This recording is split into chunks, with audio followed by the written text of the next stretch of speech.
And you really do feel familiar, don't you? The panel's like, oh yeah, we've seen this before, and we really have, Kyle. This game draft is a lot of the key elements are very similar to game one of Alliance versus Aster winner bracket semifinal. Oh, for sure. And you once again have the Venge against the Disruptor. You've got the Arc Warden against the Dusa. Aster certainly comfortable with these matchups, but it's a different game. Alliance, I think, have way more tools this time. You just look at their raw kill threat, right? Suddenly you have 2 cores now with point-and-click stuns, and you've got Real Save, you've got Disruptor, one of Hanskin's favorite heroes. They had to expect that the Venge was going to come out. They wanted to play it anyway. Yep. And then the Nico Baby Dusa, hyper carry, let Limp, let 3-3 make plays. Just feels a lot more comfortable for the team. Yeah, that definitely feels like, I agree, like there's different elements in this game, and one of the other things we were pointing out when we were starting up during the draft is the fact that Razor was banned in the 5th by Alliance, so that frontliner that Aster were really able to utilize during that first game doesn't really exist anymore. Now you have the Storm Spirit backed up by the Omni Knight. Like that's kind of got to be your frontliner, but Alliance, if they can weather the storm, DK, we've seen it already multiple times today, be able to weather a lot of damage, and then you're able to split the fight up. You got your own save through the Oracle False Promise. Like there are more tools for Alliance to work with, and maybe this game then gets a little closer. But I look once again to that one position, to SCCC. He had a couple of hiccups in game one, but you also saw the way his teammates straight after game one came to him. Like there were 2 people that actually came up to SCC at the very end of that game, at the end of it, and basically just gave him a pat in the back, got him smiling, got him in the right mindset, and asked just feel like they're here mentally and inside. They're really just trying to beat the crap out of Fada underneath the tower. You got Purification available too, so this dive is a lot more possible. Fada tries to create a little bit more space. XSS will fall to Nico Baby. So first blood gets the way of XSS, but is it worth it when you get a little bit more into the Deucer after? I think you're fine just because it's first blood. Otherwise, I would tend to agree with you. They're also applying some pressure to the Deucer. Only 4 CS for Nico Baby. Pulled again.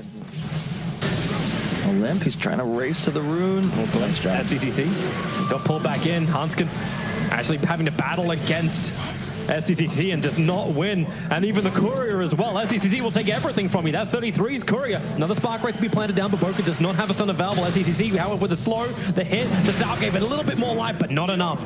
33 able to get on top of that Arc Warden. While up on top, you knew it was going to keep on going. The Deucer brought down.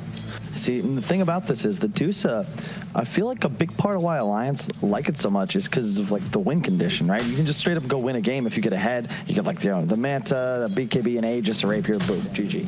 However, if you bottom lane. Yep, they're going up to 33, Baboka and SCCC. Just trying to work together because they knew he was going to be left alone. Disruptor went off for the bounty runes. So now Hanskin will arrive and Vengeful Spirit try and get him away. Oh, the stun will hold him there for the Spark Wraith. So SCC can get the kill. Small play that also happened just before that was the fact that Limp was able to grab the rune from Storm Spirit. So he actually took the 5-minute bounty rune. Hanskin, he'll live through this. So it actually stopped against this DK because you end up losing your tower. Cannot allow that to happen. FaZe babysitting the rune. That's a nice one. Oh, yeah. And a couple of bottle charges for Rubik. Bring him up. It's like that's the tax.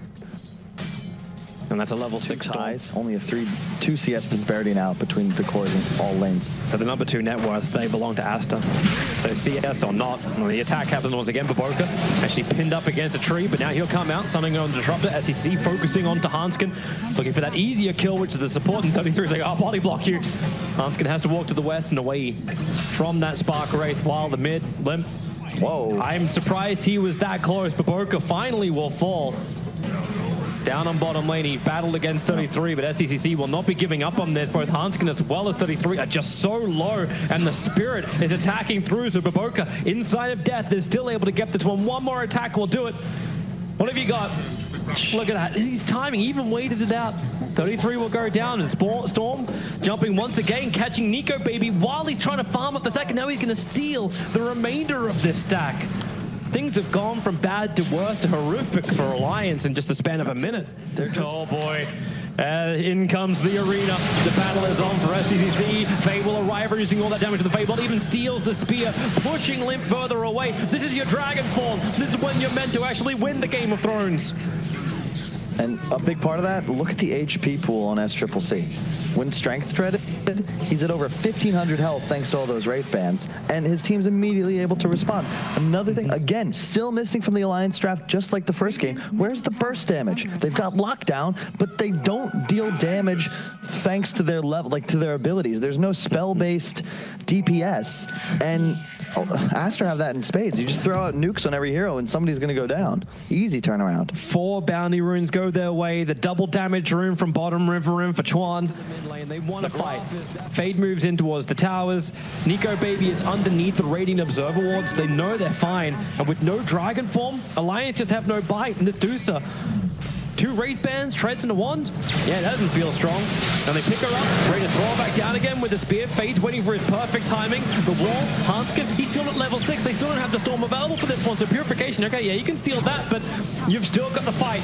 Chuan at least doesn't have the DD rune up. But DK, down for the count. Baboka, he doesn't care if he dies, as long as he can keep that spirit alive. The tier 1 tower has fallen. If you want to know how telling this game is, man, Admiral Bulldog is playing Dota Underlords instead of watching Alliance play. That's how little faith he's got in his voice.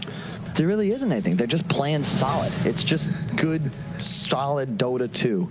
It makes it much more fun to do my job because you get to learn as you watch. Haste is up, and 33 is down. He was waiting for the 14-minute rune to spawn. It's going to be an Arcane, and 33.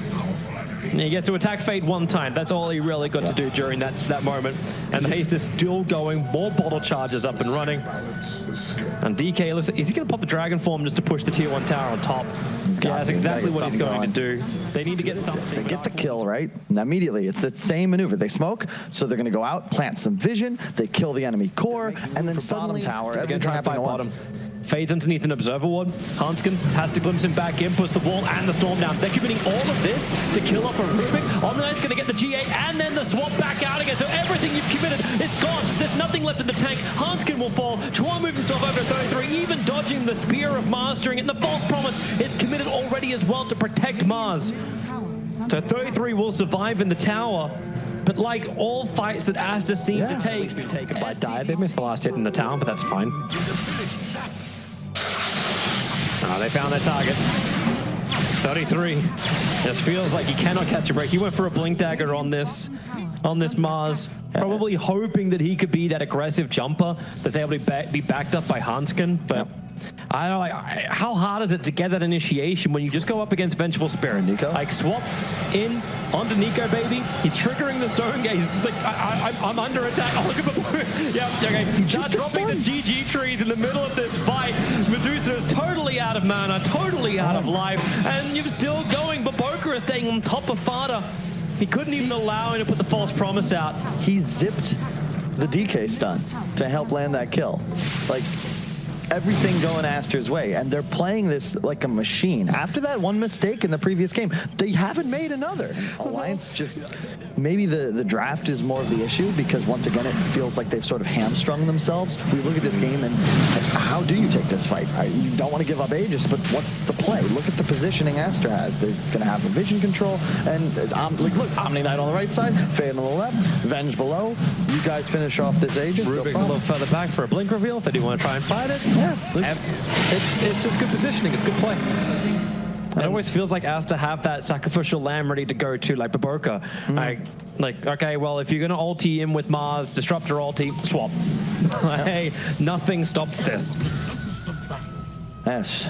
And what do you get in return? Like, what's the critical items you get? I'm seeing Blink Daggers for Alliance, so they have the items. It's a lot of experience advantage. We've got a smoke move down to the south. They've got blinks, as you said, they have initiation. Stormbringer jumps in, Limp gets the first on off, 33 trying to go after him too, and they push him further down, and the wall, it comes in, working with Disrupt the Storm, but is he totally in just yet? No, Exodus arrives, gives the purification up. Now Hanskin will be sold up by Fade on the side, he can just Fade ball him down now, blinks forward, well, is he going to get him while down in the trees? Limp, focused by Baboka and Chuan. XSS will come over to help him out. And Fade actually did finish up Hanskin by himself too, so. You can see the issue, right? You have initiation, you got the blinks. Where's the damage? Storm pops Bloodstone inside the arena, buys plenty of time. XXS comes over casually. I thought you needed effective.